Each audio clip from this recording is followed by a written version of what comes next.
fascination about his all the things he's juggling and trying to do. Give me your take on it. And the Tea Parties, there's a massive march on Washington against him. The president, you were just with President Carter today, issued some suggestions, suggested strongly that those who are against him are racists. Are we in a post-racial society, or are the things really simmering in a racial divide as you see it now? Well, I think it's terribly wrong to think that we're in a post-racial era. I don't think the election of one officer in this country signals the end of all racial issues and racism. I think it's a magnificent step in the right direction. And as I said, all of us are still getting used to the idea. And I guess it settled in me now when I saw them presiding in the White House. Beautiful, handsome black man and a beautiful black woman whom I'm thinking about if I live at the end of his 8 years, running her for president, woman. But we're not in a post-racial era. Racism is still, I hear people saying alive and well. It's alive but sick. Racism is never well.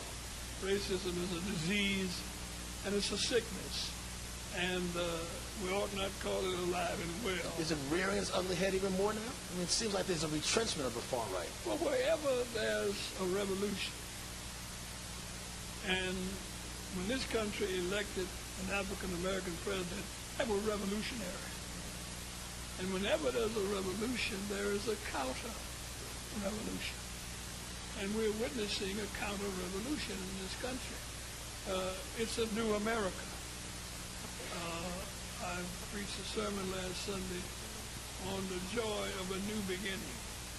As a matter of fact, as I closed the prayer at the inauguration, I closed with the line, in the joy of a new beginning.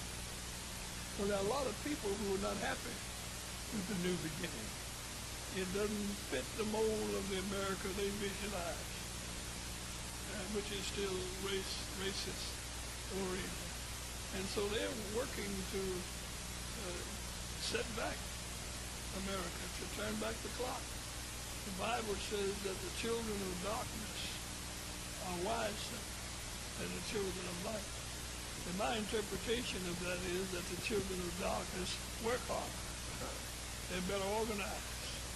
And while we're sitting around here relaxed now, they're somewhere scheming on how to turn back the clock, or how to get the new legislation passed that would put prohibitions against our right to vote.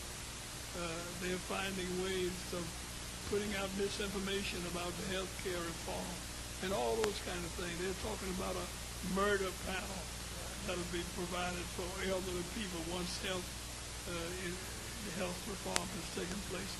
Lies and misinformation. They're busy. They're better financed, better organized, and they work harder. And when they're on the golf course, they're not playing golf. They're scheming and planning. They use golf as an excuse to be out in the open and playing against the America that they don't want to come into being. Are you concerned that he may take some hits, that he may be set back? I mean, well, he was savvy as anybody else about the political win.